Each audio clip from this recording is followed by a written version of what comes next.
예,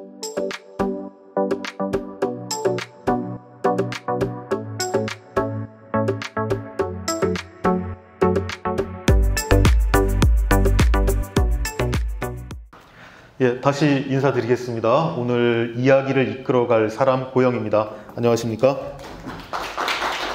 제가 광주 오면서 버스를 타고 오면서 김제들도 지나고 그렇게 광주 안으로 들어왔죠. 저는 무엇보다 이 광주 친구들하고 지내다 보면, 광주의 동료들하고 있다 보면 떠오르는 생각은 그렇습니다. 광주는 다른 어느 곳보다 사람으로 사람을 끌어당기는 곳이다. 그런 고을이라는 생각을 하면서 왔어요.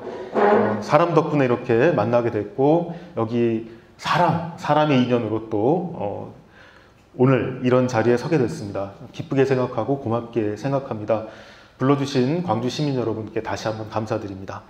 자, 오늘 제가 가지고 온 이야기는 푸드 문화 지리지라고 기획하는 쪽에서 제목을 주셔서, 그리고 또 들깨에 관한 이야기를 했으면 좋겠다라고 하셔서 들깨 이야기를 준비했습니다. 제 앞전에는 저의 동료 정은정 선생이 강연을 했다고 소문 들었고요. 또 정은정 선생 가기 전에 저하고 원고 준비하느라고 윤독도 먼저 하고 그랬습니다. 어떤 내용을 어떻게 준비했는지 충분히 알고 또 왔기 때문에 정은정 선생이 했던 얘기를 잘 또 이어받아서 여러분들하고 들깨 이야기를 풀어갈까 합니다. 이 들깨 이야기를 풀어가면서 살짝 판 얘기 같은 거 좀 나올 거예요. 소두, 적두, 판 얘기도 좀 살짝 해보고요. 할 수 있으면 녹두 얘기도 살짝 하면 좋겠는데 시간이 될지는 모르겠습니다.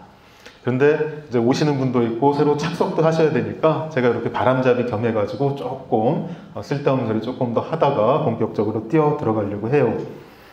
저는 사실은 오늘 준비하면서 뭐부터 시작하면 좋을까 하고 생각하다가 들깨, 들기름, 들깨습 이런 걸 잘 쓴 어떤 재미난 문학 속에 한 장면이 있지 않을까 생각을 해봤습니다. 생각을 해봤더니 생각할 것도 없이 딱 떠오르는 장면이 있어요. 이 장면이 딱 떠올랐습니다. 사실 이 광주 폴리에 제가 원고도 드려야 되고 사전에 이 슬라이드 준비한 것도 드려야 하죠. 그렇게 해서 준비가 되는 거니까. 하면서 제일 먼저 떠올랐던 장면이 이 장면이에요. 요거는 조선 후기 시인 김려라고 하는 시인이 있습니다. 아주 멋쟁이 시인인데 이 사람이 남긴 장편 서사시 중에 고시위 장원경처 신시작이라고 하는 어마어마하게 방대한 서사시가 있어요. 장르는 시라고 하지만 사실은 소설급 시예요. 그래서 보통 시에는 등장인물이라는 얘기 별로 안 하는데 이렇게 장르의 규칙을 어겨가면서 오늘 딱 보니까 제가 가슴이 덜컹덜컹한 게, 오늘 문학 전공하시는 분도 계시고 평론하시는 분도 계셔갖고 지금 덜컹덜컹한데 장르의 규칙을 어기고 등장인물 같은 말을 써봅니다. 근데 이게 실제로 소설 같은 시이기 때문에 등장인물이라고 해도 과언이 아닌 사람들이 나오죠. 이게 어떻게 된 거냐면은 삼복, 아주 찌는 날이었습니다. 시 속의 상황으로 보면은 삼복이라고 해놓고 길가에 콩잎도 다 들어가 다 떨어질 지경인 삼복입니다. 그 다음에 집 안에 앉아 있으면 사람이 시루 한가운데 앉아 있는 것처럼 찌는 듯한 더위가 느껴진다. 뭐 그런 묘사로 시작돼 있어요. 그때에 마침 이 시의 중요한 인물 중에 한 사람인 장파총이라는 인물이 장계를 말을 타고 여행을 하고 있었어요. 서울 양반인데 장계, 김제장계다 뭐 다 거기서 거기잖아요. 여기서도 멀지 않죠. 그 무진장 그 장계, 무진장에 있는 그 장계를 여행을 하다가 찌는 듯한 더위에 시내가에서 한 처녀를 만나게 됩니다. 처녀라기보다 소녀 만나게 됩니다. 그런데 목이 마른데 양반 체면에 시냇물을 벌컥벌컥 마실 수는 없잖아요. 그래서 혹시 바가지가 있으면 좀 이렇게 된 거예요. 그런데 그 처녀가 아무렇지도 않은 듯, 그러니까 어마어마하게 이제 천리 같은 걸 잘 차려입고 제대로 말을 탄 사람이기 때문에 높은 사람인지는 금방 아는 거죠. 장파총이니까 저 파총이 벼슬 이름인데 종사품 무관이라는 뜻이거든요. 서울 양반 종사품 무관이면은 어마어마한 사람이에요. 그런데 그 만난 소녀는 누구냐? 이 동네 백정의 딸입니다. 이 동네 백정의 고명딸이에요. 외동딸이에요. 백정의 딸이, 물론 만났을 당시에는 이 사람이 백정의 딸인 줄 몰랐죠. 아무튼 그냥 스스럼 없이 나그나한테 예의 바르게 아 그러세요? 물 한 바지 자시고 가오 하고 딱 응대를 한 겁니다. 이 장파총이라는 사람이 그러니까 깜짝 놀란 거죠. 뭐냐 하면 시골 처녀인데 그러니까 말하자면은 자기를 겁낸 게 아니라 예의 바르게 행동한 거에 감동을 한 거예요. 인간적인 예의를 지킨 거지 굽신된 게 아니었던 거예요. 그게 굉장히 기분이 좋았어요, 이 사람은. 게다가 교양 있는 사람한테서 느껴지는 거 있잖아요. 인간적인 품위가 있는 사람한테서 바로 느낄 수 있는 뭔가를 그대로 눈치챘어요. 이것도 소설 같은 시니까 밑밥을 깔아놨겠지. 백정의 딸이라고 했잖아요. 어떤 백정집이 하느냐. 아빠가 있고 제 엄마는 일찍 돌아가셔가지고 그래서 엄마는 일찍 돌아가셨고 그래서 호라비가 이제 자식들을 건사하는데 아들 형제 셋은 잘 컸어요. 아들 형제 셋 다 백정이에요. 아들 형제 셋하고 아버지가 백정 노릇을 잘 해서 그냥 이제 도축업만 한 게 아니라 정육점을 아주 잘 운영해서 푸주간을 잘 운영해서 어마어마한 부자가 됐어요. 부자가 된 다음에 어떻게 했느냐? 돈 가지고 뭘 놀러 다니고 그런 게 아니라 이 사람은 딸 자식한테 교육을 시작을 합니다. 딸 자식한테 글공부를 시키는 걸로 설정이 돼 있어요. 어마어마하죠. 그러니까 상당한 교양이 있는데 어떤 경우에도 이 딸 자식이 어디 가서 굽신굽신하는 친구는 아닌 거예요. 꼿꼿한 친구예요, 아주. 거기에 이제 딱 아이고 이 사람 시골 처녀 이 대단한 나한테 어마어마하게 좋은 느낌 이런 이제 생각을 한 거죠. 자 이런 사이에 물 한 바가지 얻어먹고 우물쭈물하는 사이에 날이 많이 저물었습니다. 하룻밤 묵어야 되는데 마침 묵을 데가 없으니까 그러면 저 처녀 사는 데 가서 한번 묵을까 하고 저 집을 찾아간 겁니다. 저 집을 찾아가서 받은 밥상이 이 밥상이에요. 이 밥상을 받고서 장파총은 딱 결심을 했습니다. 너무너무 상차림이라고 하는 것도 말하자면 호화사치가 아니라 제대로 뭘 차려주는데 이것도 뭐냐면은 예의 바르게 제대로 뭘 해온 거예요. 그걸 보고 딱 그 차려내는 걸 보고 딱 결심을 했어요. 이 집 딸 이름이 방주라고 되어 있습니다. 이 집 딸 자식 방주, 백정의 딸 방주를 우리 집 아들내미랑 결혼시켜야지, 혼인시켜야지 하는 그런 결심을 하게 되죠. 뒤에 얘기는 안타깝게도 그 종이가 잘려가지고 전해지지 않습니다. 언젠가 발굴이 되면 좋겠지만 아직은 이게 이제 그 뒤에가 발굴이 안 돼 있어요. 그 뒤로도 어마어마하게 긴 시인데 설정은 어떻게 돼 있느냐. 장파총은 그럼 어떻게 백정하고도 아무렇지도 않게 지내요? 장파총은 어려서 부모를 잃고 무지 고생을 한 사람으로 설정이 돼 있습니다.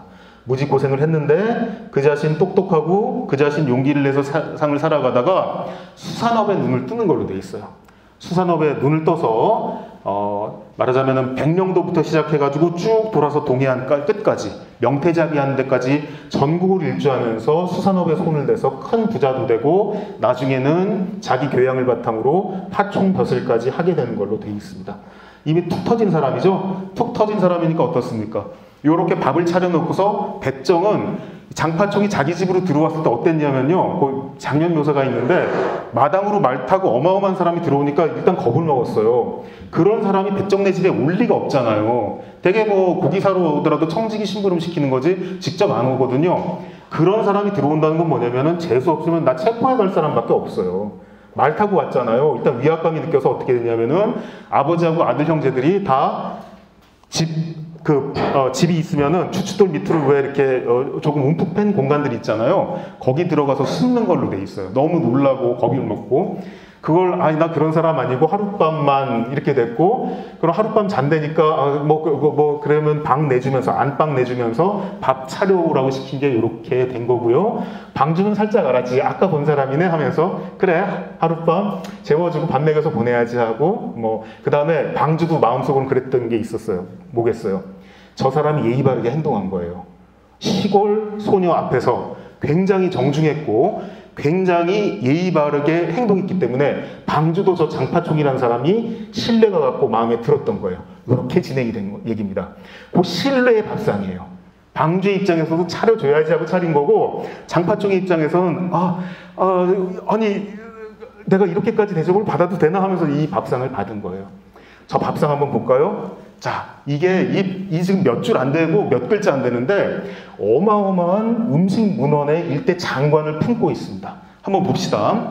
김제에서 난 융도로 밥을 짓되 옥보다 윤나도로 깨끗이도 찌었네. 김제에서 가꾼 융도? 융도는 뭡니까? 요런 게 어렵죠. 저 융도가 어마어마한 쌀입니다. 오랑캐 융자로 쓰여 있죠? 한번 보세요. 오랑캐 융자 이렇게 써 있죠? 벼 도자 썼죠? 그러니까 오랑캐 땅에서 온 벼라는 뜻이에요. 실제로 1438년 조정에 국무회의 기록이 남아 있습니다. 거기에 등장하는 쌀이기도 합니다. 무슨 얘기냐? 자, 조선시대의 조생종벼나 극조생종벼는 굉장히 중요한 의미가 있습니다. 그해 햇볼이 다 먹고 아직 수확철이 오지 않았어. 벼 수확철이 오지 않았어요. 다른 곡식 수확철이 오지 않았어요. 그때 다리 역할을 해주는 양식이 뭐가 있습니까? 그게 조생종 또는 극조생종벼입니다. 요즘 같은 육종학이라고 하는 게 서 있지 않을 때는 그런 벼를 어떻게 말하자면은 심어서 일궈서 전국에 보급을 할 수 있을까요? 어떻게 그렇게 할 수 있을까요? 딱 한 가지 방법밖에 없어요. 그걸 뭐라고 얘기하냐면은 도입육종이라고 얘기합니다. 가져온다는 뜻이에요. 전혀 그쪽 지리에는 존재하지 않았던 새로운 종자를 다른 지역에서 갖고 들어오는 거, 그걸 도입육종이라고 합니다. 육종학에서 하는 그 유전자 가지고 뭐 하는 승부가 아니라 그렇게 해나가는 걸 도입육종이라고 하는데 1438년에 어전회의에서 결정하기를 조생종, 극조생종벼가 꼭 필요하니까 조선하고 여진의 첩경지대에 있는데, 그러니까 조선의 제일 북단, 제일 추운 지역에서 나는 벼를 30석을 갖다가 그걸 삼남지방에다가 보급한다. 이게 국무회의에 결정한 내용이에요. 그때 1438년에 어전회의에 국무회의에 나왔던 바로 그 품종의 벼가 융도라는 벼의 품종입니다. 지금 그 유전체는 어떻게 분석이 그러니까 그걸 어떻게 생물학적 동정을 해가지고 유전체 분석을 할 수 있는 근거가 씨앗으로 남아있진 않아요. 하지만 이 말 한마디가 있고 국무회의 기록을 통해서 그걸 확인할 수 있는 것 자체가 어마어마한 일이죠. 정말 어렵게 살아왔고 애쓰며 살아왔고 1438년 국무회의에서 했던 일이 결정한 어떤 사항이 조선 후기 시의 저 소담한 밥상에 밥 한 그릇으로 피어나고 있는 겁니다. 계속 한번 따라가 볼까요? 이걸 옥보다도 윤나도록 깨끗하게 찌었다. 밥 잘 하려면 잘 찌어야 되니까 막 찌어가지고, 그리고 닭국에, 그래도 백정 내니까 금방 닭을 잡았나 보네요. 부자라고 했잖아요. 백정이라지만 그 동네에서 무시받는 사람들이 아니에요. 상당히 치부한 사람들인데 이 사람이 그런데 닭국을 끓이는데 방주가 끓인 닭급이 들깨즙을 넣어서 부드럽게 라는 거예요. 닭국에. 닭에다가 이게 자꾸 끊어졌다 뭐 이렇게 돼서 성능 안 좋죠 지금. 그러면 끄고 그냥 육성으로 할게요. 들리죠? 네. 자, 닭국은 들깨즙을 넣어서 부드럽게 끓여내고 이겁니다. 그렇죠. 들깨즙을 쓰는 거죠. 닭에다가 들깨즙. 이거 어마어마한 거죠. 이 방식은 지금도 남도에 내려오고 있고 한반도에서 잘 쓰고 있는 방법 중에 하나입니다. 근데 들깨 가루가 아니에요. 들깨즙이에요. 들깨즙을 넣어서 닭국을 부드럽게 끓여냈습니다. 그리고 잉어회에는 알싸한 겨자장을 곁들였고요. 계속해서 가볼까요? 부추김치는 참은 매콤하게 담았고 미역국도 끓여왔습니다. 원래 상 차릴 때 이런 방식이 있는 거죠. 전혀 걸리지 않는 맑고 개운한 국이 하나가 있고 뭔가 좀 끈끈하면서 엉기는 느낌의 그런 국탕 종류를 같이 놓는 거죠. 국이 있으면 찌개 놓고 뭐 그런 거 있잖아요. 국을 놨으면 뭔가 지졌는데 국물 흥건한 거 하나 더 넣어주고 이런 거 있잖아요. 그런 지금 뭐를 하고 있어요? 배선을 하고 있는 거죠. 요거는 음식 공부하시는 분들은 아는 말이에요. 배선이라고 하는 게 무슨 말이냐면 음식과 음식 간의 조화와 균형을 갖다가 이루어서 한 상을 이뤄내는 거. 그걸 배선이라 그래요. 음식궁합 같은 말은 공부하는 입장에서는 천에서 못 쓰는 말이에요. 그럴 때 쓰는 말은 배선이란 말입니다. 지금 이렇게 배선을 제대로 맞춰내고 있는 거죠. 부추김치가 자문 매콤하고 여름 부추라고 하는 거 어떻습니까? 여름 부추, 여름 부추김치. 여러분 느낌 팍 오죠? 층까지도 면면이 내려오고 있는 것들입니다. 이런 가운데 미역국은 그래도 하나 있어줘야 돼. 왜? 살살 넘어가는, 솔솔 넘어가는 미역국이 하나 있어줘야 되는 거고. 네. 그 다음에 무는 사철 먹기 좋아 채소 가운데 으뜸이라. 역시 무 반찬은 하나 있어야 되는 겁니다. 여름에는 여름대로 여름 무의 맛이 있고, 가을 지나면 가을 지나는 대로 그 무의 맛이 있지 않습니까? 어떤 때는 여린 그런 거 기운이 있는 거고, 어떤 때는 조금 알싸하고 맵싸한 기운이 있는 거고, 어떤 때는 물이 많아지면서 막 달콤해지고 뭐 그렇지 않습니까? 그거 사계절 다 즐기는 고마운 반찬거리였던 거죠. 그게 이렇게 올라갔습니다. 그런 가운데 이렇게 표현했죠. 무는 사철 먹기 좋아 채소 가운데 으뜸이고, 그놈을 어떻게 했습니까? 은실처럼 가늘게 채쳐 상 위에 올리니 이렇게 해서 이루어진 차림새가 조촐하더란 겁니다.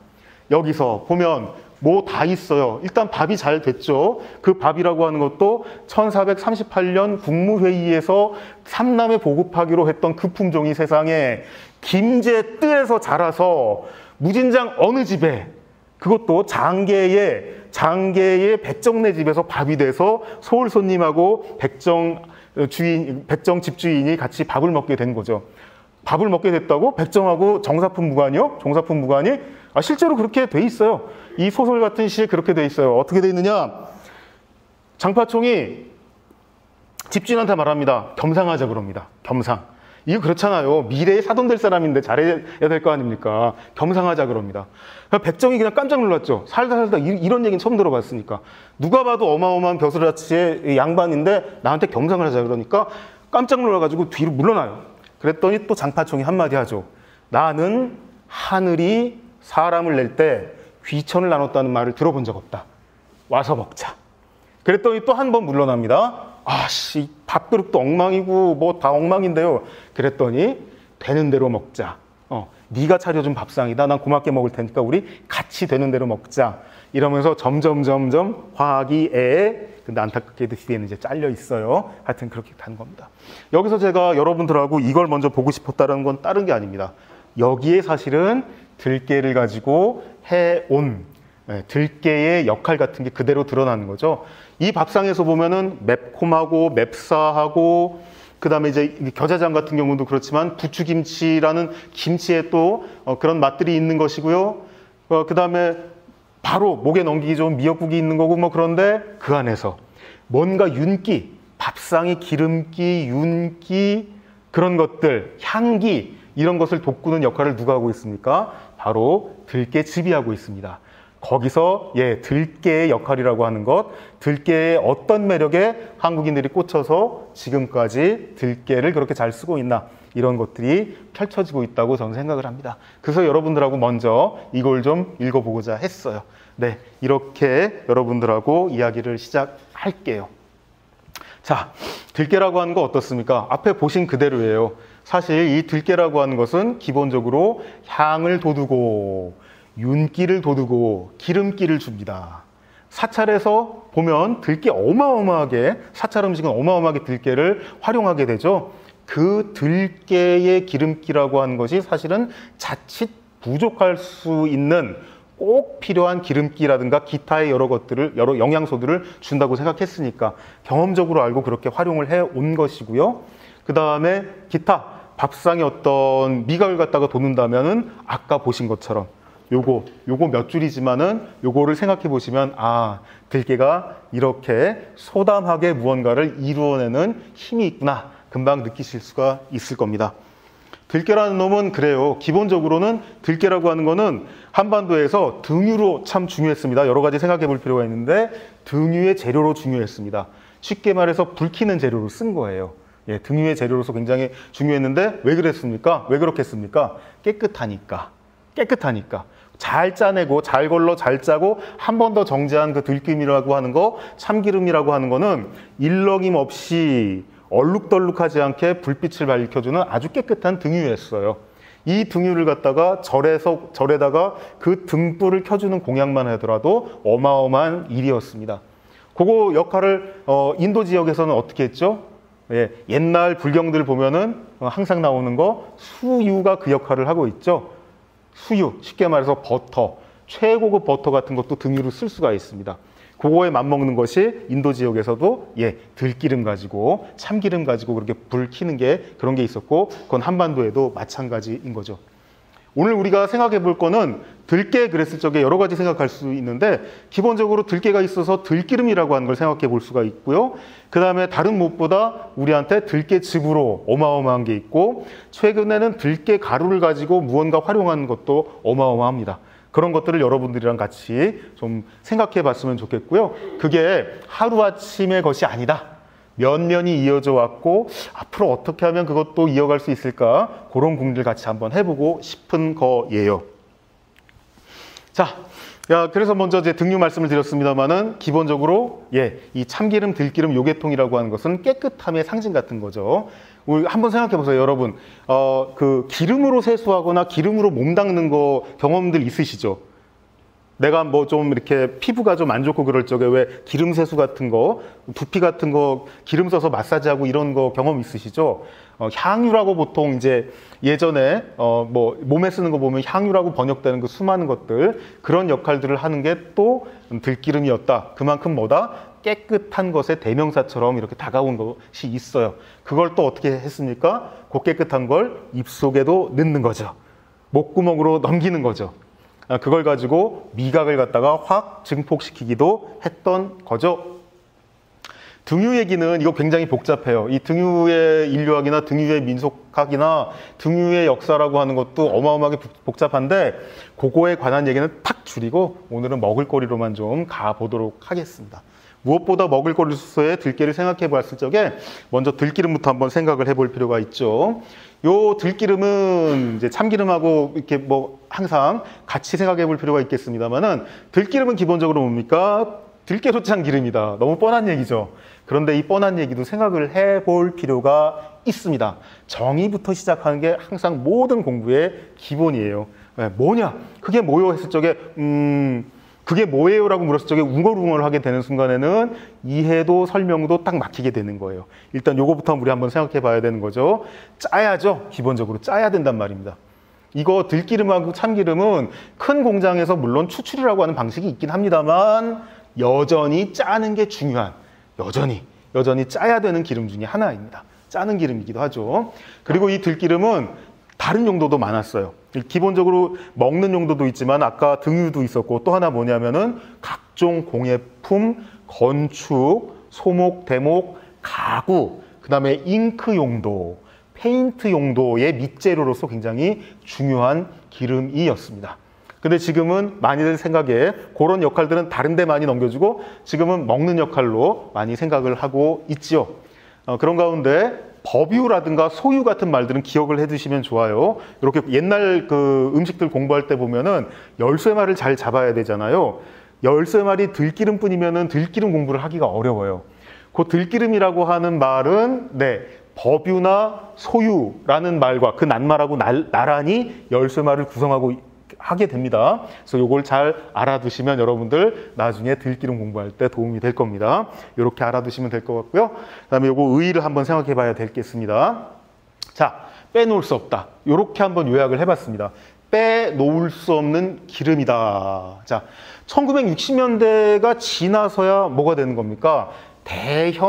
대량 기름 소비가 시작됩니다. 그 말씀은 정은정 선생이 잘 드렸죠. 지난 시간에 공부한 그대로예요. 그렇게 됨으로써 뭐가 준비가 되기 시작합니까? 그렇게 됨으로써 기름이 대형이 되면서 뭐를 준비하기 시작했어요? 기본적으로 길바닥에서 누구나 호떡 장수를 할 엄두를 내기 시작했어요. 그전에는 기름이 너무나 힘들어서라도 아무나 호떡 장수 엄두를 낼 수가 있는 게 아니에요. 유지가 그렇게 귀하기 때문에 호떡이 그렇게 흔할 수가 없습니다. 호떡이 퍼지는 계기가 되는 거죠. 또 뭐 있습니까? 슬슬 길바닥 튀김, 길바닥 튀김이 슬슬 준비가 되기 시작합니다. 그러다가 양계하고 손을 잡은 순간 뭐가 되는 겁니까? 치킨 산업하고 드디어 번쩍 불이 붙는 거죠. 드디어 1977년, 1978년을 지나면서 한국의 림스치킨 계열의 치킨의 탄생. 요게 이제 정은정 선생의 전공 분야죠. 그렇게 퇴근하기 전에 준비. 1960년대부터 유지산업이 살살 일어나기 시작하는 거예요. 그러다가 동방유량 해표라고 하는 것이 1970년대 초반 뻥 터진 거죠. 추출을 통해서 어마어마한 콩기름이라고 하는 것을 한국에다가 뿌리기 시작한 겁니다. 그러면 그 전까지는 어떻게 되는 거예요? 그 전까지 지지기에서부터 튀김까지 사실은 상당히 참기름이 많이 맡았어요. 참기름이 상당히 맡았어요. 그 참기름은 많이 볶지 않은 그런 참기름으로 합니다. 지금도 일식집에 웬만한 데 가면은 고급 튀김줄 적에 참기름 쓰는 집 있죠. 참기름이 그런 용도가 있는 거고요. 들기름, 무침 용도에서 그 다음에 지짐 용도, 특별한 재료하고 손잡는 지짐 용도로 갔을 적에 이때 들기름을 빼놓을 수가 없는 거죠. 이러나 저러나 한식에서 기본 기름이 참기름, 들기름 두 가지, 두 기둥을 이루고 있었고 대량으로 콩기름이라든가 기타 기름, 쇼트닝이라든가 이런 것들이 유통되던 때에도 어떻게 참기름, 들기름이 한식에서 자리를 지켰습니까? 골목길 유통, 골목길 생산으로 참기름, 들기름은 그 명맥을 이어간 거죠. 이 지역의 시장 안에도 참기름, 들기름 오래 하는 데들이 있을 거예요. 분명히 있을 거고 집집마다 우리 집은 저 방앗간 하는 그거 있을 거예요. 사실은 고체험, 고체득한 감각, 그런 지역에서의 관계가 세상에서 제일 소중한 참기름, 들기름 인류학 연대기일 수도 있습니다. 그때의 들깨집 같은 경우는 방앗간에서 정말 그러니까 들깨집도 내기가 너무 힘드니까 어떤 역할을 해줄 수 있을지 등등 또 생각을 해보기도 하고 싶습니다. 그런 가운데 우리 원료도 생각을 해봐야 되겠죠? 원료, 이거 왜 생각을 해야 되냐면은 참깨하고 들깨가 전혀 종이 다른 거여서 종시를 쓴다라고 하는 건 같지만 생물학적으로는 전혀 달라요.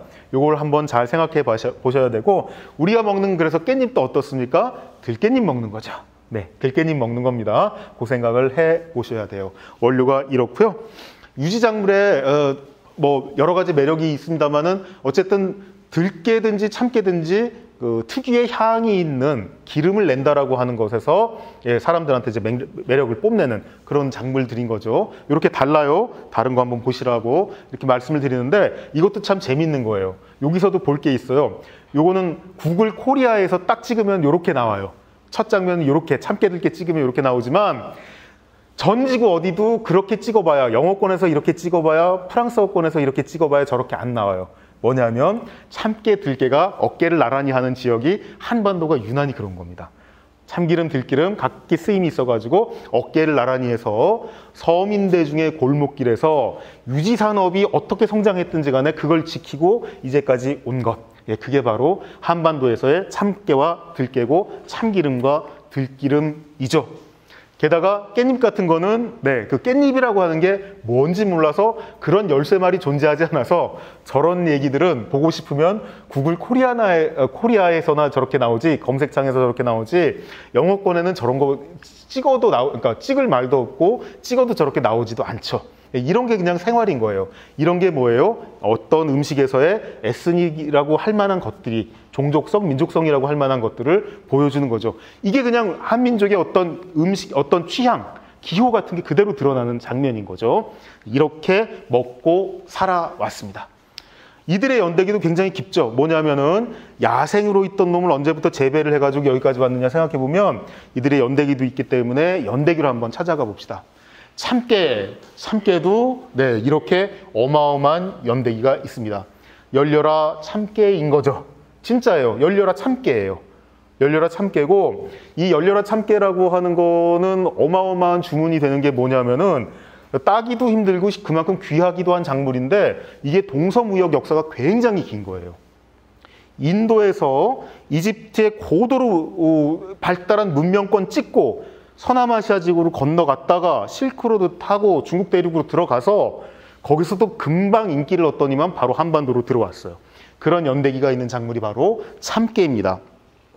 실제로 이렇게 보시다시피 야생종하고 재배종 분포 지역이 다른데 금방 야생종 참깨라고 하는 것의 그 매력에도 금방 눈을 뜨면 어떻게 되는 겁니까? 바로 사람들이 재배를 하게 되는 거죠.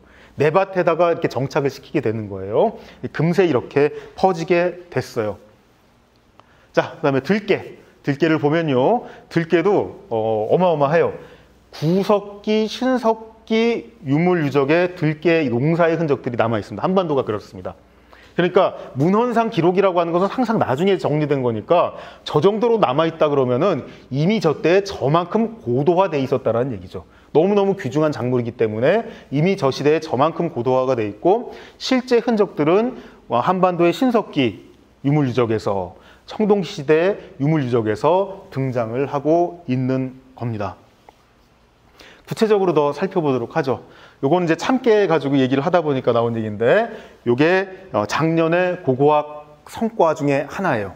자, 이게 레반트 지역, 오늘날의 그 레바논 쪽으로 해가지고 있는 그 서남아시아 지역인데 거기서 인골이 사람 뼈가 해골 포함해가지고 제대로 된 한 사람 뼈 한 벌이 열 몇 구가 발굴이 됐어요.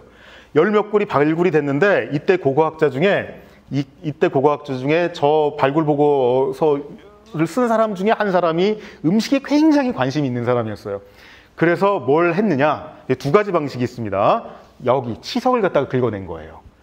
치석을 긁어냈더니 거기서 참깨 먹었구나, 대추야자 많이 먹었구나, 미리 주식이었구나, 그 다음에 태국이 원산지인 바나나 종이 발견이 된 거예요. 그 DNA가 나온 거예요. 그럼 뭐예요? 어마어마하게 그때부터 이미 그러니까 실크로드라고 하는 거 그런 것들이 공식화되기 이전부터 어마어마하게 동서간에 무역이 있었다는 얘기고, 아까 장건이라는 사람이 서천서역에서 참깨 가져왔다라는 그런 얘기도 무슨 얘기겠습니까? 그 이전부터 사실은 있었던 얘기인 거죠.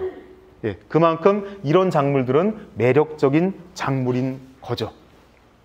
그런 식으로 들깨는 그 중에서도 참깨보다도 한반도에 더 일찍 들어왔을 거로 추정이 되는 거예요. 뭐냐면은 인도 또는 동남아시아 어느 쪽쯤이 아마 원산지일 테니까 빨리 한반도로 들어왔고, 참깨는 한반도에 그거보단 나중에 들어왔겠지만 어쨌든 서로 어깨를 나란히 하고 한민족의 밥상에 큰 영향을 끼치게 된 거죠. 이거 말고는 또 뭐 있겠어요? 고고학에서 이거 치석 긁어내는 방법 말고 또 그 뼈를 갖다가 어떻게 뭐 분석하는 방법도 있지만 중요한 거, 만약에 화장실 터가 발견되잖아요. 그럼 이거예요. 화장실 터를 파가지고 그거에서 이제 분석해가지고 뭘 먹었나, 요걸 또 이렇게 분석을 하기도 합니다. 이게 이 분야가 그렇게 좀 복잡해요. 이게 그냥 먹방 유튜버지들이 뭐 하는 것처럼 많이 먹고 끄억하는 그런 거, 맛집 사냥하고 뭐 그런 거하고 아무 상관이 없습니다. 우리의 일상을 갖다가 어떻게 이해하면 좋을까? 우리 일상이라고 하는 게 얼마나 어마어마한 연대기한에 자리하는가?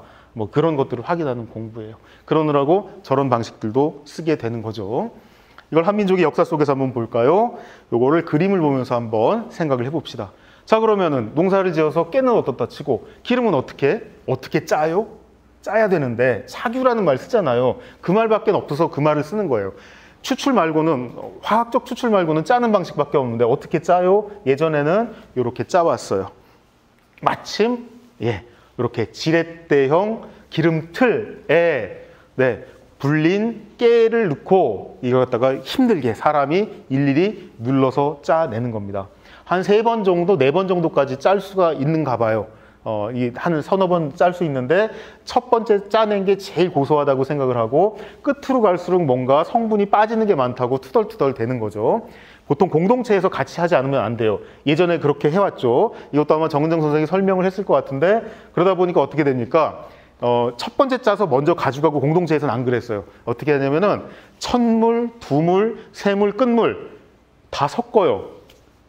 공동체에서 짜서 다 섞어 공평하게 나눠 가져가는 거.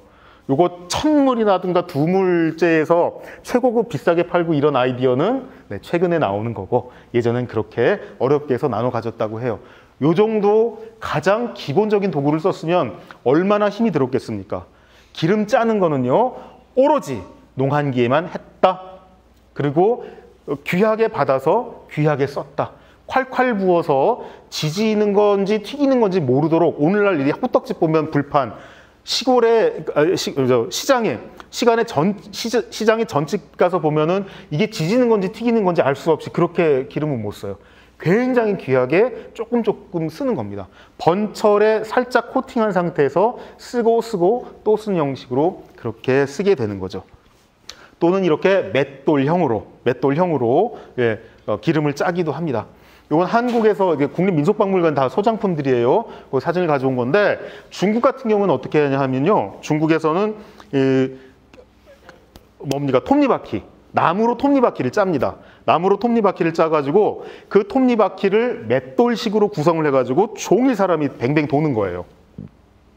종일 사람이 뱅뱅 돌아서 그러면 밑으로 떨어지는 기름을 받아서 그것도 귀하게 썼습니다. 그 틀에서 땅콩 기름도 짜고 뭐 별별 기름도 다 짜고 그렇게 해왔던 거죠. 이런 정도의 기계 장치에서 해왔고, 그 다음에 이렇게 해서 받았으면 귀하니까 보관을 잘해야 될 거 아니에요. 아무리 가난한 집이라도 기름병은 다른 거예요. 아무리 없이 살아도 기름병은 제대로여야 해요. 아무데나 둘 수 없어요. 그래서 네, 요런 기름병을 쓰는 거예요. 아무리 가난한 집이라도. 이거는 상당히 기형 자체가 좋고 광택이 다른데 이건 꽤 괜찮은 도자죠. 꽤 괜찮은 도자 소재의 기름병. 좀 있는 집은 이렇게 썼을 거고요. 아무리 못 살아도 라지만 이것도 기형 정말 좋죠. 네, 이 기름병 중에 명품이 많아요. 기름병 중에 이게 이렇게 예쁜 거예요. 또는 요거는 이제 도자까지는 아니고 그렇죠? 옹기로 쓰는 건데 그래도 소나무 그 송진 같은 게 제대로 묻어 있고 송진, 잿물 등등 해가지고 코팅을 제대로 한 그런 거여야 하는 거죠. 반드시 이런 좋은 병에다가 써야 되는 겁니다. 또는 이런 형태들인데 요건 보세요. 뭘 한 거예요? 칠로 마감했죠. 칠로 마감했으면 이건 최고급이에요. 저런 기형에 칠로 마감하고 저렇게 뚜껑 띠 단속을 했다? 공예품으로서도 저런 것들이 남아있게 되는 게 바로 뭡니까? 네, 기름입니다. 저렇게 힘들게 받아서 저렇게 귀하게 아껴 먹게 되는 거죠. 자, 기록 속으로 한번 들어가 봅시다. 저는 원래 문헌을 하는 사람이니까 여러분들하고 이제 문헌 가지고 얘기를 할 수밖에 없고, 요건 뭐 한자가 많이 나오는데 오늘 어학 시간 아니니까 걱정하지 마십시오. 네, 그건 제가 다 알아서 해드릴 테니까. 여기 벌써 삼국사기를 보면 서기 683년에 신라 신문왕이 왕비를 맞을 적에 패백 목록이 딱 나오거든요. 왕이 신라가 그렇게 뭐 이렇게 꽤 규모 있는 나라잖아요. 7세기 신라면 꽤 규모가 있어요. 이 신라가 왕하고 왕비가 결혼하는데 패백 목록이 뭐냐? 이런 거예요. 자, 패백이 뭐냐면은 패백이 15수레인데 쌀, 술, 기름. 네, 요게 그냥 유자라고만 쓰잖아요. 아무런 설명 없이 유자라고 쓰면 한반도의 문헌에서 뭐냐? 무조건 참기름이에요. 참기름이 대표 기름이기 때문에 그냥 기름으로 그냥 퉁 치고 끝내는 거예요. 이게 패백 목록에 이렇게 있어요. 그러니까 어마어마한 거죠. 이때부터 이미 패백에 쓸 만큼 중요한 거죠. 쌀, 술, 기름, 꿀, 장, 매주, 포, 식초 뭐 이런 것들이 135수레에다가 도정하지 않은 벼섬이 150수레 이렇게 패백으로 갔다라고 합니다. 저런 데서도 참기름이 등장하고요. 또 아까 말씀드린 것처럼 절에 불 밝힐 때 절에 불 밝히고 그렇게 하는 공양을 굉장히 귀하고 중요한 일로 여겼습니다. 요때 이제 호마유라는 말을 썼는데 참기름에 대해서 호마유라고 하는 말을 썼는데 요거는 곱게 짠 포하고 맞먹는 정도의 가치로 유통이 되는 물건이었습니다. 또는 여러분 저런 형태의 병을 뭐라 그래요? 저거 매병이라 그러죠. 매병 용도가 뭐? 실제로 꿀 담고 참기름 담는 거가 저 매병의 중요한 역할이에요. 야, 이게 2010년 충남 태안 그 마도 고려선이라고 보통 여러분들 기억나죠? 어렴풋이 기억나지 않으세요? 저게 어마어마한 화제가 됐지 않습니까? 그 왜 저기 머구리가 뭘 잡으러 들어갔대더라? 그때? 주꾸미 잡으러 갔었나 뭘 주우러 갔었나 그랬는데 그냥 무심코 이렇게 뭘 끌어올렸는데 낙지인가 쭈꾸미인가가 청자 대접을 안고 있었던 거예요. 이 사람이 깜짝 놀랐지. 깜짝 놀라가지고 근데 그분이 참 내가 볼 땐 대단한 분. 들어가가지고 살랑살랑 하면은 어마어마한 보물을 건질 수 있을 텐데 바로 문화재청에 신고를 딱 했어요. 그래가지고 문화재청이 뒤집어졌죠. 바로 고려선 발굴을 이제 시작을 했는데 거기서 이게 나온 거예요. 이게 용도가 어떻게 확인이 됐느냐? 이렇게 확인이 됐어요.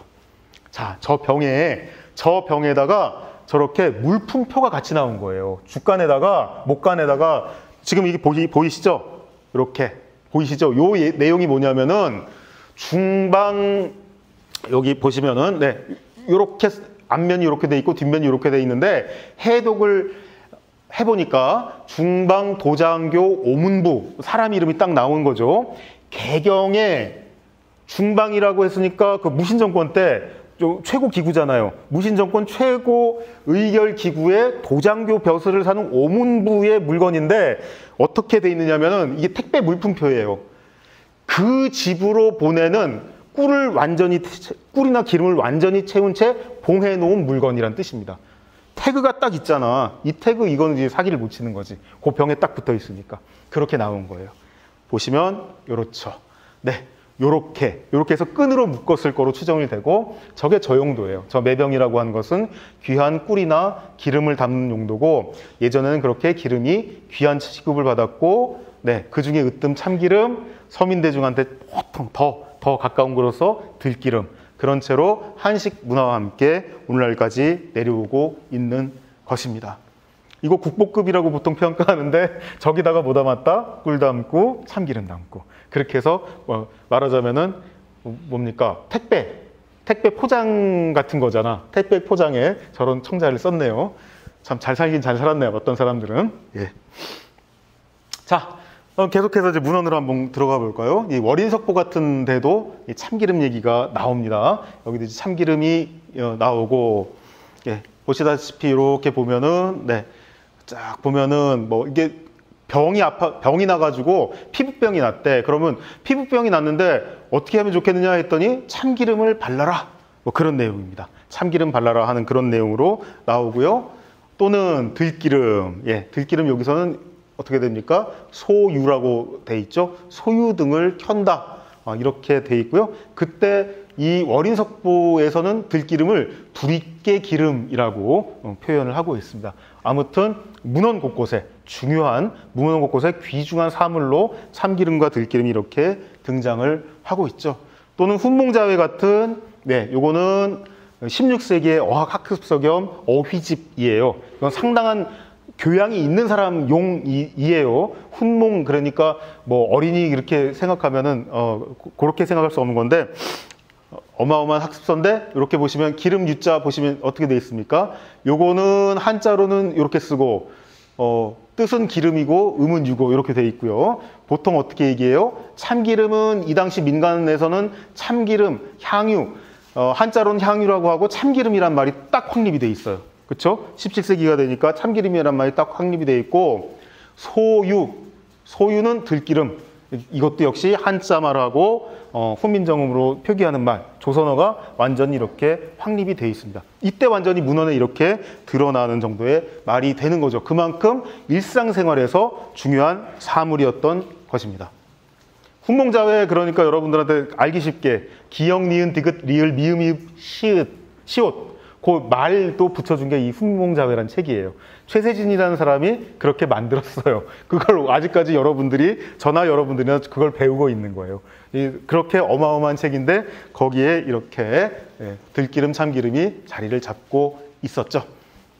또는 교린수지라고 해서 부산포 외관, 부산 외관에서 오래 근무했던 아메노모리 호슈라고 하는 사람이 쓴 어학서입니다. 교린수지 그러면 무슨 뜻이냐면은 이웃 나라에 외교 활동을 하러 간다고 하면은 요것만은 알고 가자 뭐 그런 책이에요.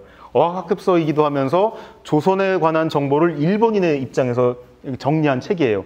이 책이 이제 그 판본에 따라서는 다르지만은 많이 다르지만 하여튼 뭐 아주 재밌게 구성이 되어 있는데 딱 지나가다가 맨 마지막 그러니까 맨 마지막 장을 보면 맨 마지막 부를 보면은 어떻게 되어 있느냐면은 네 거기에 먹는 얘기가 잔뜩 나와요. 그 중에서도 당연히 참기름 얘기가 나오겠죠.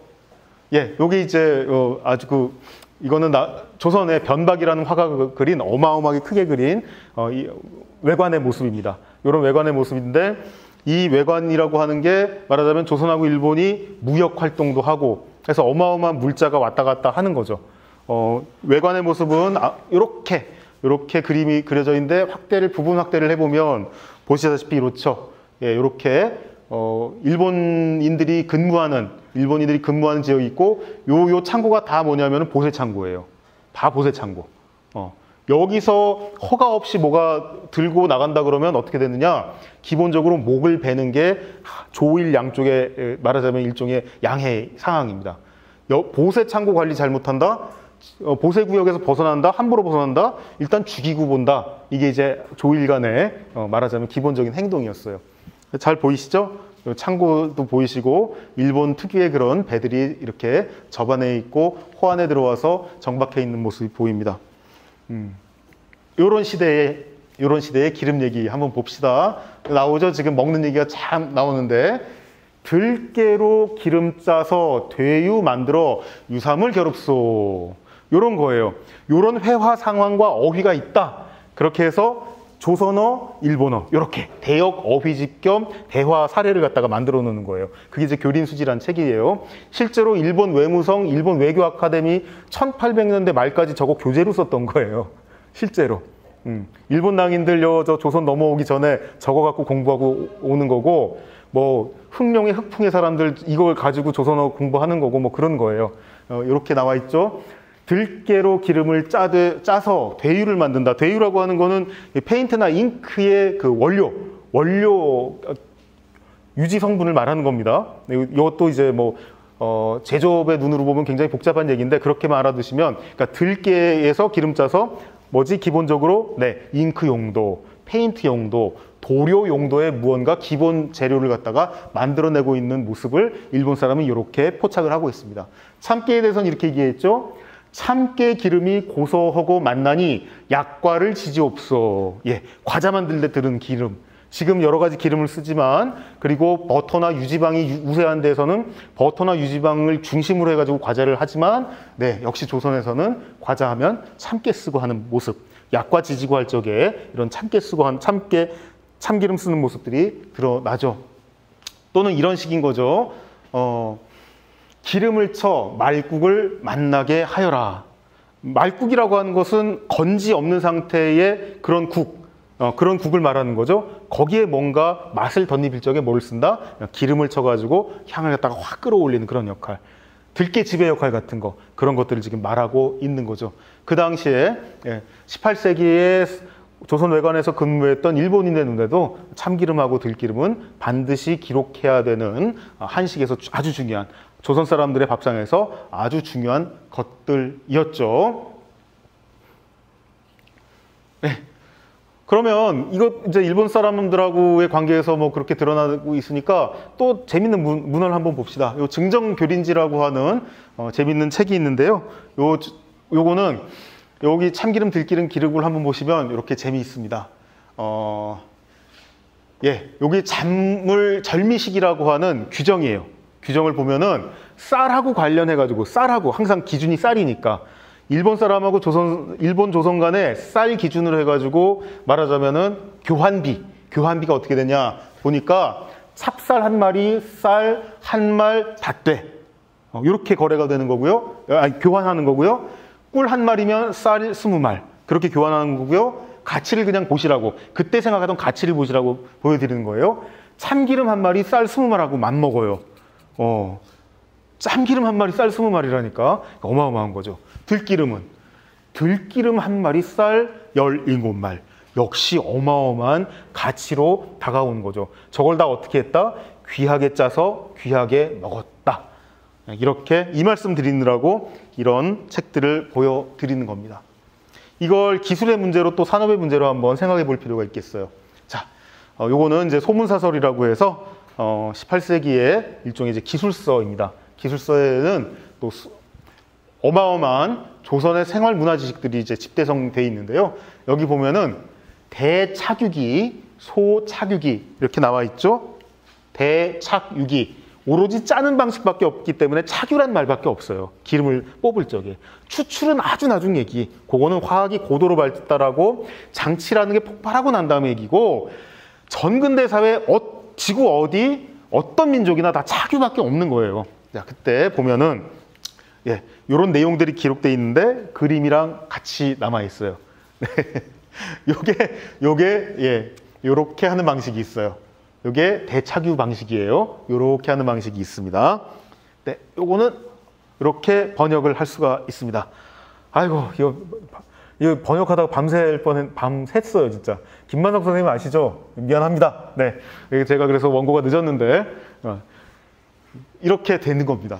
무슨 얘기인지 잘 느낌 안 오죠? 예, 느낌 안 오는데 그냥 이런 거예요. 아니 쉽게 이렇게 보시면 돼요. 점점 이렇게 기둥 세워놓고서 양옆에서 참기름, 들깨 있잖아. 들깨를 갖다가 들깨포를 해놓고서 그걸 갖다가 철사망을 둘러놓은 상태에서 계속 때리는 거예요. 그러니까 압력을 계속 가해준다는 얘기지. 양쪽에서 계속 공이로 계속 때리는 거야. 계속 때려가지고 어떻게 되는 겁니까? 점점 이렇게 바스라지면서 압력을 주는 거죠. 그렇게 해서 어떻게 하는 거예요? 여기로 기름을 받는 거예요. 양옆에서 때려서 압력을 줘서 이렇게 많은 양, 요거 대착유기의 경우입니다. 이렇게 한답니다. 이렇게 해서 얼마나 받았겠어요? 어마어마하게 어려운 일이라고. 요거 아니면 아까 얘기했던 대로 지렛대 아니면은 절구형, 절구란다. 그러니까 맷돌형 그 두 가지밖에 없는 거죠. 저렇게 해서 기름을 받았습니다. 또는 어떻게 하느냐? 네, 어떻게 하느냐? 요렇게. 소착유기는 사람이 같은 원리죠. 사람이 여기다가 이렇게 하나씩 신골 같은 걸 갖다가 박아가는 거예요. 박으면 어떻게 되는 거예요? 탁탁탁탁 망치 쳐서 박으면 이렇게 압력을 받는 거죠. 이해되셨죠? 신골을 박아서 이렇게 좁혀가는 거잖아요. 압력을 받을 거 아니에요? 그래서 이렇게 뻘뻘 얼마간의 기름을 받게 되는 것입니다. 정말 어렵게 조금씩 받아서 썼다라는 얘기예요. 네, 이렇게 얘기를 할 수가 있고요. 그 방식에 대해서는 네, 요걸 참고하세요. 저런 기본적인 도구를 가지고 해오는 겁니다. 국립민속박물관에서 잘 지금 보관을 하고 있고, 요거는 쇼케이스형 전시라 그래가지고 수장고 전시를 또 기획해서 파주의 민속박물관이 또 어마어마하게 잘 전시를 하고 있습니다. 다시 한번 여러분들하고 같이 그런 파주 박물관 같은 데도 한번 가보고 싶어요. 네, 요런 식을 해가지고 요런 것들을 이용해서 요만큼 이렇게 어렵게 기름을 짜거나 지렛대에 누르거나 맷돌질을 해서 간신히 기름을 받아왔습니다. 자, 이렇게 기름을 받아왔는데 요 기름 받아온 역사 안에서도 그러면 이 들기름이라든가 들깨라든가 깻잎에 대한 이야기들이 또 남아있을 거 아니에요. 네, 이 박세당이라는 분이 색경이라고 하는 책 안에서 들깨, 깻잎, 들기름, 들깨즙에 관한 이야기들을 남겨놨어요. 그런데 정말 그 관능 표현이나 미각 표현이 너무너무 예뻐요. 예뻐서 일부러 가져왔습니다. 자, 국립중앙도서관 판본이 좀 너무 흐릿흐릿하고 안 좋아가지고 요거는 버클리 대학 동양학 도서관의 소장본이에요. 그게 더 깨끗해서 이걸 가져왔어요. 조선의 색경 같은 문헌이나 증보살림경제 같은 문헌은 전 세계적으로도 말하자면 수장 대상이 되는 책이에요. 굉장히 중요한 문헌들이에요. 동시대에 어디에든 저만한 기록물들이 별로 없어요. 요거 이제 이렇게 돼 있는데 요 내용들 안에서 요약을 해보면 이렇게 얘기하고 있습니다. 들깨는, 박세당은 어마어마한 유학자죠. 과거 장원급제자 출신이에요. 그 사람 그냥 뭐 대충 아빠한테 빌붙어서 살던 사람이 아니라 자기 자신이 잘난 사람이고, 박세당이라는 이름 석자는 조금 이 분야에 관심이 있는 분들은 하면서 그 사람인데, 그 사람이 쓴 들깨에 관한 내용들은 이런 거예요. 들깨는 가을에 익지 않았어도 잎을 거두어 장에 담글 수 있다. 이게 뭐예요? 들깻잎 장아찌 하는 거잖아. 깻잎지 하는 거잖아요. 깻잎지 하는 모습이에요. 그때 이미 박세당쯤 되는 사람도 기록할 만큼 굉장히 일반적으로 깻잎지라고 하는 것은 네, 굉장히 중요한 반찬거리고 음식물이 됐던 거죠. 또는 들기름은 이런 표현 한번 보세요. 들기름은 색이 녹색에, 왜 기름 같은 거 보면 잘 녹은 잘 뽑은 기름이 표면에서 왜 녹색 산란하는 경우 있죠. 그런 거 느끼시죠? 녹색 보실 때가 있잖아요. 그렇죠? 네, 그걸 말하는 것 같아요. 들기름은 색이 녹색에, 이 맥소롱 색깔이라는 뜻이 아니라 그 표면에서 산란할 때 왜 녹색 나는 거, 그걸 얘기하는 걸 거고, 그리고 뭐라고 했냐면 그 색깔이 정말 사랑스럽다라고 얘기했어요. 가해라고 표현하고 있지. 그 색깔이 정말 사랑스럽고, 내가 쓰는 사물을 이렇게 보고 표현해 본 적 별로 없잖아요. 사실 난 이런 것들을 여러분들이랑 공유하고 싶은 거죠. 무슨 내가 여러분들한테 강연을 합니까? 강의를 합니까? 그런 게 아니라 이런 걸 나누고 싶은 거예요. 박세당은 이렇게 표현했어요. 들기름은 색이 녹색에 정말 사랑스럽고 들기름 내는 향기롭고 고소하다, 이렇게 얘기하고 있습니다. 이 고소함은 그런데 생각해 보면 이건 이제 좀 깊숙하게 한문의 세계로 들어가야 돼서 여기서 다 설명하기 어려운데, 요거는 뭐냐면은 살짝 동물성 단백질에서 나는 그 구수함 있잖아요. 그거를 말하는 거예요. 들기름에서 여러분도 한번 생각해 보세요. 들기름에서 그런 거 느껴보신 적 있으세요? 들기름에서 나 그런 거 느껴본 적 있다? 응? 동물 단백질의 그런 것들 혹시 느껴본 적 있나요? 이 사람은 느꼈대. 구수하대. 그렇게 구수하대. 들기름은 색이 녹색에 정말 사랑스럽고 들기름 내는 향기롭고 고소하다. 부침기를 지지기에는 참기름만 못하지만 아주까리 기름보다는 낫다. 그때 아주까리 기름도 많이 썼으니까 많이 썼지만 그래도 사람들이 서민대중들한테 굉장히 가까운 건 역시 들기름이었고, 들기름은 또 들기름대로에 붙이는 용도가 있는 거죠. 대표적으로 두부. 들기름에 붙이는 두부라고 하는 게 또 있는 거잖아요. 이 말씀도 나중에 한번 또 나눠봅시다. 그리고 또 얘기를 하는 게, 들깨를 갈아서 즙을 내면 만난 풍미가 아주까리보다 낫고 또 등불까지 켤 수 있다. 등불 용도까지 얘기를 하고 있습니다. 역시 즙 얘기를 하고 있습니다.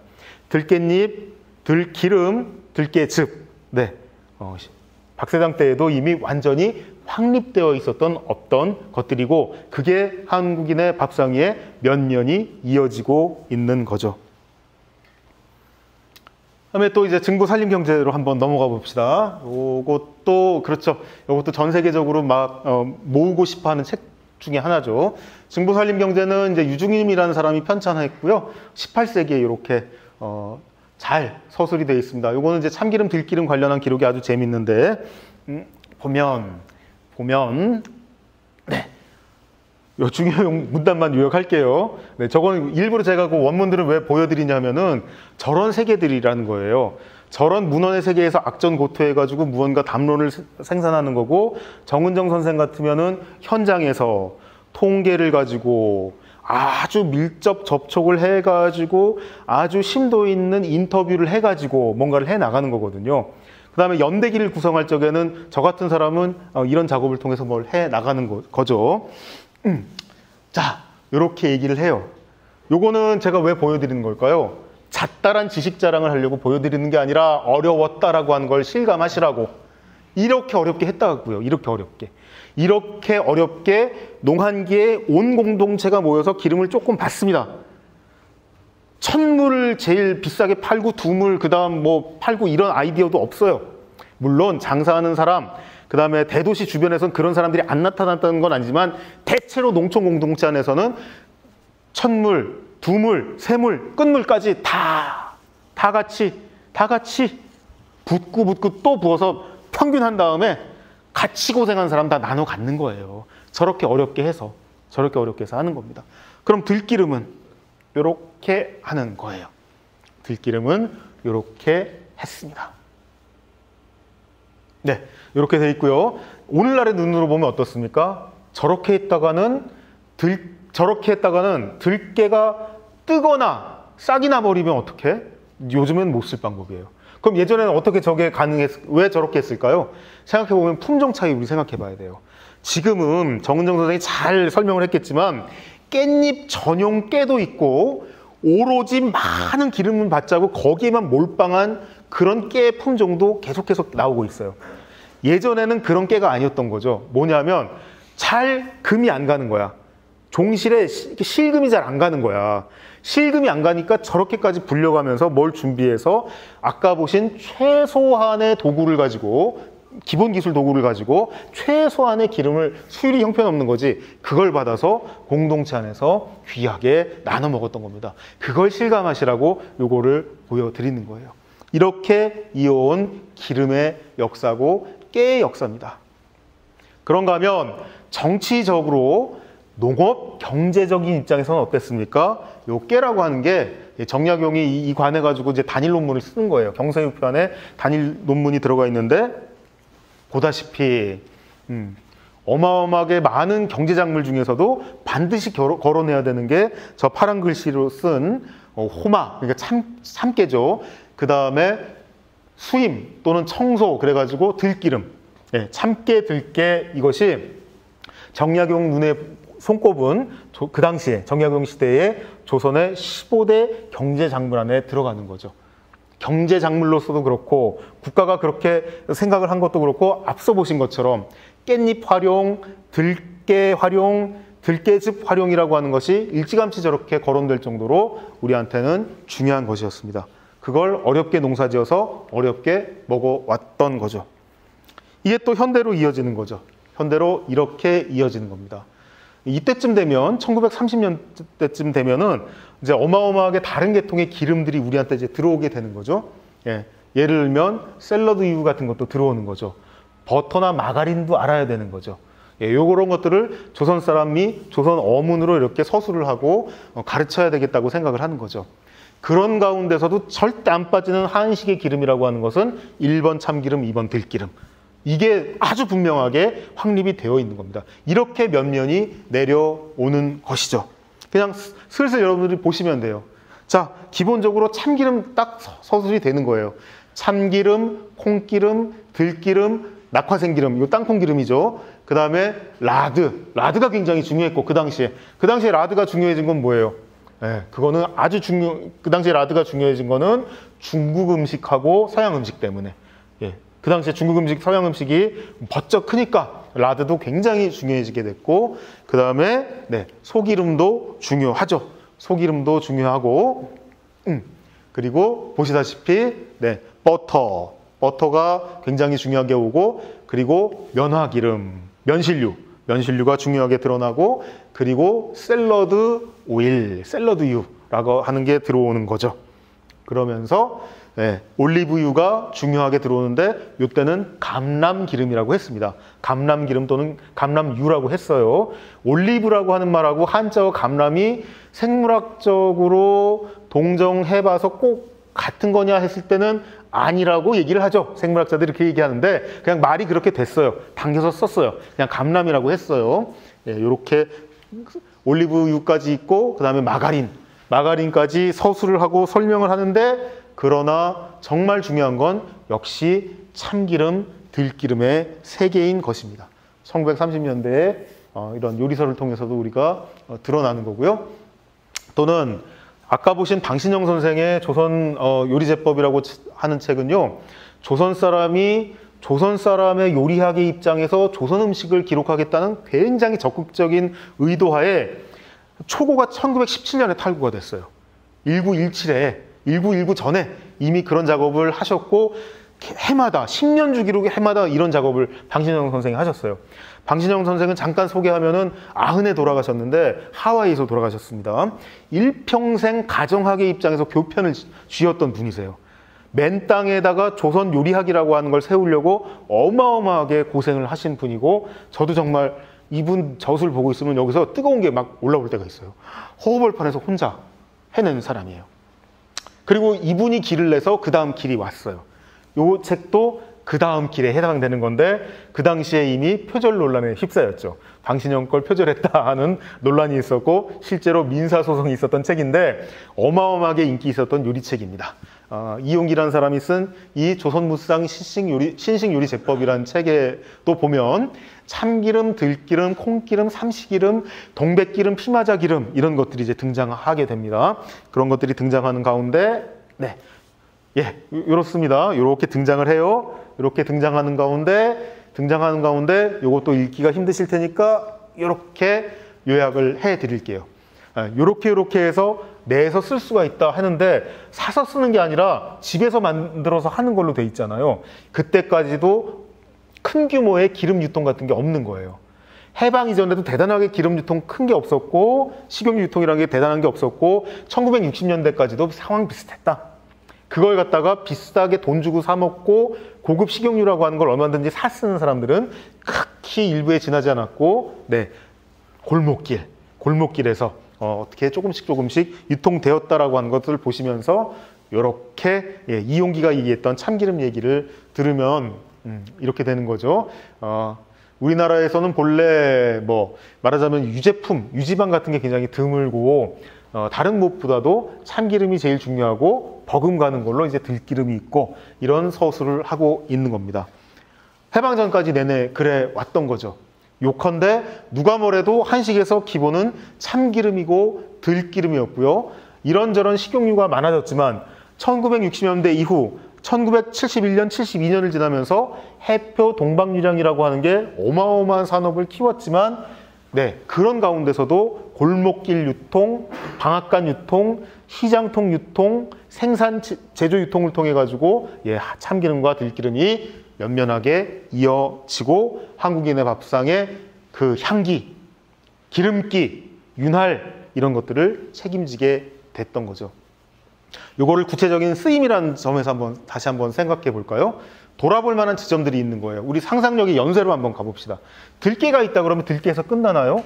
요걸 저마다 한번 봐보세요. 어때요, 여러분? 있었죠. 내 주변에 있었던 거잖아요. 알던 거잖아요. 먹어봤던 거잖아요. 그런데 지금 살짝 희미해지고 있는 어떤 지점들이 있을 거예요. 아마 있을 거예요. 더군다나 제가 광주에 오면서 김제들을 지나면서 느끼는 게 그런 거예요. 그 전까지만 하더라도 들깨즙을 어마어마하게 잘 쓰던 데가 이 땅인데 자꾸 들깨즙이 희미해지는 느낌이 있어요. 그 들깨즙 자리를 요즘은 뭐가 치고 들어가고 있죠? 들깨가루, 그쵸? 들깨가루가 들깨즙 자리를 자꾸 치고는 들어가고 있는데 들깨즙만큼의 풍미를 내주나요? 이것도 한번 생각해 볼 필요가 있어요. 그 자리가 그 자리냐? 들깨즙 자리가 있을 거고 들깨가루 자리가 있을 거예요. 그럼 뭐 내가 일상생활에서 조리학하고 요리사가 직업인 분들한테 감히 이런 얘기는 함부로 할 수 있는 건 아니죠. 함부로 할 수 있는 건 아닌데 내가 제안해 보고 싶은 거죠. 이 자리가 그 자리 맞습니까? 들깨즙 자리는 들깨즙이 있어야 되는 거고 들깨가루가 쓸 자리는 또 따로 있을 것 같은데 이렇게 막 써도 되나? 그리고 싶을 때가 있는 거예요. 그걸 우리가 한번 생각해 볼 필요가 있는 거죠. 그 다음에 들깨즙 같은 경우에 정말 만나는 자리들이 많은 거예요. 머위, 토란, 미역, 조개, 닭은 어마어마하죠. 닭고기하고는. 그죠? 닭고기 심지어 차게도 이렇게 들깨즙 차게에서도 먹게 되잖아요.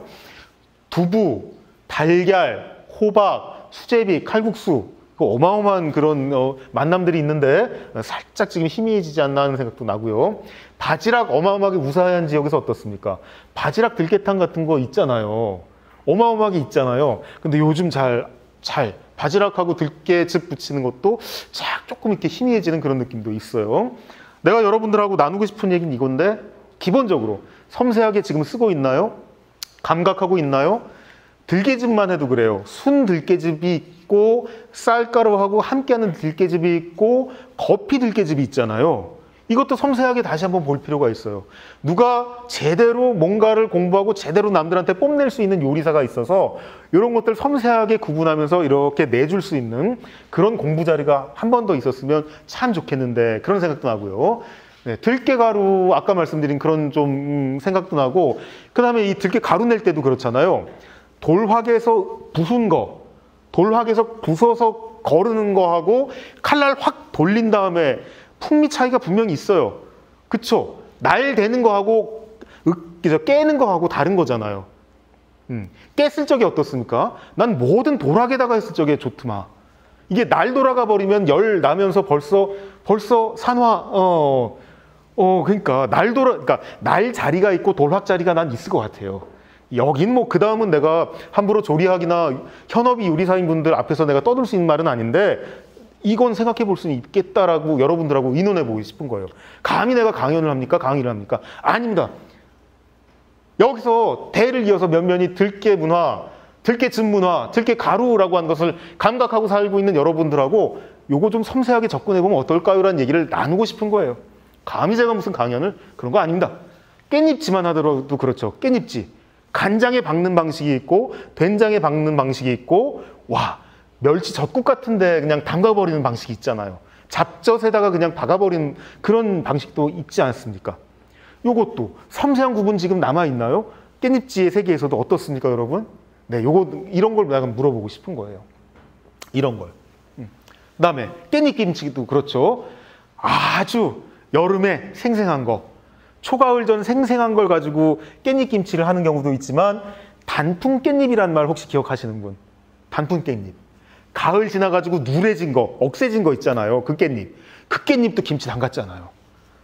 그 깻잎으로도 김치 하잖아요. 그게 생생한 파란 깻잎 김치하고 누런 깻잎 김치는 맛이 다르고, 그쵸? 질감이 다르고, 김치의 종류라든가 김치의 풍미를 더, 가능성을 더 어마어마하게 열어주지 않습니까? 이런 것들이 좀 희미해지는 느낌이 드는 거예요. 그리고 단풍 깻잎 같으면 어떻게 처리하죠? 전처리를 소금물 담그기 하잖아요. 그쵸? 깻잎을 다룰 적에, 전처리할 적에 어떤 방법을 보면 어떤 집안에서는 살짝 쪘다 쓰는 방식을, 그러니까 생으로 쓰는 방식이 있고 쪘다 쓰는 방식이 있고 소금물에 한번 삭혔다 쓰는 방식이 있고 그랬지 않습니까? 그게 집집마다 다 달랐는데, 경우 다 달랐는데, 겉절이 같은 깻잎김치가 있는가 하면 곰삭은 깻잎김치가 있었는데 그게 어느 순간 희미해지는 느낌이 드는 거예요. 그게 많이 아쉬워요, 저는. 이런 얘기를 여러분들하고 하고 싶은 거죠. 예를 들면 접근할 적에도 그래요. 볶음 요리를 할 적에 낙지볶음 비법, 저 개인적으로는 그래요. 내가 맞는지 싶어가지고 박종숙 선생님한테 한번 여쭤봤습니다. 선생님, 저는 이렇게 감각하는데요, 진짜 낙지볶음 비법 다른 게 아니라 들기름 아닌가요? 볶음할 때 제자리, 그 재료들하고 배선 맞는 게 있잖아요. 배선 맞는 게. 근데 내가 볼 때는 낙지 같은 경우는 들기름이에요. 박종수 선생님이 맞아 나도 그렇게 생각해. 그래서 좀 이따가 박종수 선생님이 한 분한테만 여쭤보면 안 돼서 고은정 선생님한테 여쭤봤어요. 근데 고은정 선생님도 맞아 나도 그렇게 생각해, 그러시는 거예요. 내가 아주 거짓말한 건 아닌 것 같은데 여러분들 어떠세요? 볶음에서 가령 낙지볶음이라든가, 지짐에서 가령 두부지짐이라든가, 또 뭐 있습니까?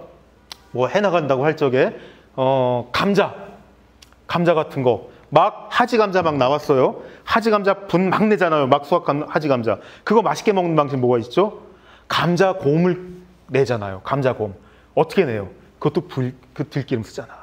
들기름에 볶아가지고 감자곰을 한 솥 탁 잘 내놓으면 세상에 그렇게 맛있는 곰이 없죠. 감자곰이라고 하는 거 할 적에도 역시 들기름이라는 게 있었죠. 그런 것들이 있는 거죠. 그리고 웬만하면 샐러드라고 하는 것에서 웬만하면 들기름하고 참기름의 변주가 있어요. 올리브유라고 하는 것이 들어가는 모든 자리에 참기름과 들기름이 자리가 있는데 물론 잘 써야 되는 거죠. 매우 볶은 걸에서 짠 기름하고 덜 볶은 거에서 짠 거하고의 그 차이가 있습니다.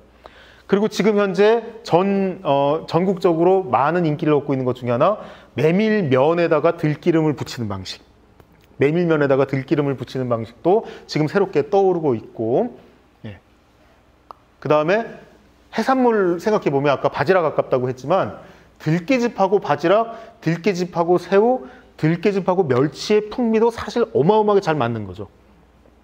요런 방식들이 조금 내가 볼 때는 조금 희미해지는 면도 있어요. 조금 깻잎김치를 조금 더 깊숙이 한번 들어가 볼까요? 오늘 국립민속박물관 자료에서 조사한 데서 이제 가져온 거예요. 자, 전라북도 정읍의 도강 김씨문 중에서는 이런 식의 깻잎 김치를 하네요. 재밌네. 전처리하는 방식이나 여러 가지 볼 때. 그 다음에 경상북도 안동의 의성 김씨 종가를 보니까 이런 방식으로 하고 있네. 재밌네. 다르잖아요. 요 다름. 그리고 이렇게 해나갈 적에도 보면 간소한 양념을 쓸 때가 있고, 평소에는 간소한 양념을 쓴대요. 그런데 큰 손님 치를 적에 여기다가 실고추도 밤도 서기도 마늘도 쓰게 된다는 거예요. 그것도 곱게 채내는 거. 한식에서 제일 어려운 거죠. 그러니까 시험 볼 적에 지단 있고 뭐 있어요? 또 실고추 있고 뭐 그런 거잖아. 실고추 보풀하기 맨 그런 거 시험 나오는 거잖아요. 그 중에 제일 어려운 것 중에 하나가 또 밤채. 밤채 얼마나 어려워, 세상에. 그거 다 시험에 나오는 건데 화려하게 쓸 적에는 이렇게도 간다라는 거예요. 평소에 이렇게 가나요? 그게 아니지. 맨날 우리가 잔치하면서 사는 건 아닌데, 네, 감각해보면 이런 것들. 도라는 봐야 될 필요가 있어요. 우리 집에서는 어떻게 했더라? 나는 뭘 먹어왔더라? 그 중에 뭔가는 내가 그래도 좀 주고 싶은데, 그런 것들의 목록이 여러분들 안에서 꿈틀거릴 때 그때 문화의 전수가 있는 것입니다. 그냥 일방적으로 텔레비전에 나오는 것, 영상에 나오는 것을 보면서 침만 흘리고 있을 때는 어떤 문화의 전수도 있을 수가 없겠죠. 그래서 자꾸 말씀을 드리는 겁니다. 쓰임은 이어지고 있는데 딱 하나밖에 안 보여요. 자꾸 뻔해지고 자꾸 비슷해져요. 쓰임이. 이렇게 볼 때마다 그래요. 자꾸 뻔해지고 자꾸. 예를 들면 아까도 말씀드렸지만 들깨즙도 생각을 해볼 필요가 있어요. 거피 들깨즙이 있고 순 들깨즙이 있고 쌀가루하고 조화를 만드는 그런 경우가 있는 거죠. 여러 가지 경우의 수가 있고 그중에 또 제자리들이 있을 거고 거기에서 쓰는 방식을 가지고 나만의 들깨즙 뭔가가 있을 수도 있겠어요. 그 생각을 해봅니다. 들기름하고 참기름은요, 사실은 한식의 풍미라고 하는 것을 아주 특정화하는데 오늘날 세계적으로 한식이라 그랬을 적에 나는 향 있잖아요. 네, 그 중에 참기름 냄새, 들기름 냄새라고 하는 게 어마어마하게 중요하게 다가오는 것 같아요. 그래서 지금 어떻게 되죠? 예전에는 들기름 향이 역하다라고 하는 북미 사람들이 많았어요. 참기름도 많이 쓰죠. 중국 사람들도 많이 쓰고 일본 사람들도 많이 쓰고 기꼬망사의 그 말통 참기름, 북미 가시면 항상 슈퍼마켓에 1등이 말통 참기름 그거잖아요. 세삼 오일 해가지고 기꼬망 회사 그 말통 1리터짜리. 근데 거기는 핵심 뭐예요? 거기 향이 없어. 향이. 그런데 그 전까지만 하더라도 한국산에 대해서는 이거 역한데라고 하다가 어느새 어떻게 되고 있습니까? 특징 있고 개성 있고 감각할 만하고 다가갈 만한 향으로 지금 점점 드러나고 있습니다. 점점 그렇게 돼가고 있습니다. 거기에도 참기름과 들기름 또는 참깨와 들깨라고 하는 것이 제자리가 있죠. 그래서 오늘 여러분들하고 이걸 묻고 답하기를 해봐야 되는 거예요. 지금 그래서 들깨, 들기름, 들깨즙, 들깨가루의 용법과 용처를 잘 알고 있을까? 그 의문 한번 던져보고 싶은 거고요. 네. 그리고 특히 깨소금 품질 후퇴나 들깨즙 품질 후퇴는 눈에 보이는 거예요. 여러분들 느끼시죠? 어쩜 이렇게 깨소금이 싸구려가 되고 들깨즙을 이렇게 우습게 알고 들깨가루가 식탁에서 산패가 그런 산패가 역한내를 풍기면서 산패가 돼가고 있는데 아무도 그게 역하다는 생각을 못하고 개성과 특징과 장점을 뽐내는 들깨향하고 산패에 들어간 들깨가루가 같은 겁니까? 네, 요거 지금 무서운 현황도 나는 있다고 생각해서 이런 얘기를 같이 나누고 싶은 거예요. 자, 그러니까 돌파하는 상상력이 좀 필요하겠다라는 겁니다. 그리고 보다 보도한 조리의 실제가 있었으면 좋겠어요. 우리 생활에 있었으면 좋겠어요. 이 자리에는 요식업을 하시는 분도 있을 거고 요리사가 직업인 분도 있을 거고 일상생활에서 들깨나 들깨즙을 잘 써오신 분들도 계실 거예요. 네. 해오신 대로 그게 문화가 전수되고 이어지려면 필요한 것들, 이런 질문이라고 저는 생각을 합니다. 이 질문을 나누고 싶은 거지 감히 제가 어떻게 강의를 아닙니다.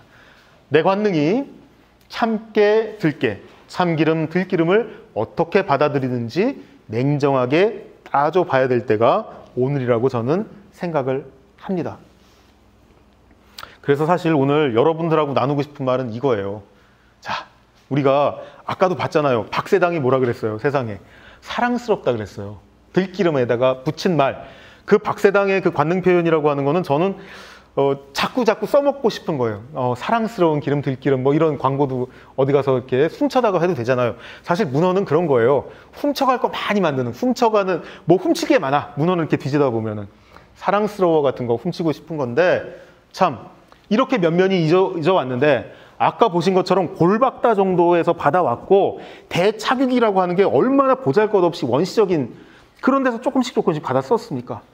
그런데 왔어요. 대형 유지 산업이 어마어마하게 번졌어도 골목길에서 시장통에서 방앗간에서 그 공동체의 네트워크 안에서 소량으로 유통을 하면서 여기까지 이어졌는데, 그런데 남도의 다음 세대는, 한국의 다음 세대는 이를 면면히 이어갈 준비가 돼 있을까? 이 질문을 한 번은 던질 필요가 있다는 거죠. 지난 들깨의 일상, 들깨 음식의 문화사를 돌아보며 오늘날 들깨의 일상과 음식의 현황을 냉정하게 돌아볼 필요가 저는 있다고 생각해서 여러분을 만난 거예요. 누구에게나 친근하고 익숙해서 아무도 이렇게까지 돌아보려 하지 않은 들깨를 굳이 이렇게 오늘 여러분들하고 만나서 한번 살펴봤습니다. 현황 보고 그 다음 같이 한번 상상하고 싶습니다. 오늘 제가 준비한 말씀은 여기까지고요. 네, 여러분하고 좀 남은 질의응답 시간이 된다면 같이 한번 나눠보겠습니다. 제가 준비한 건 오늘 여기까지입니다. 감사합니다.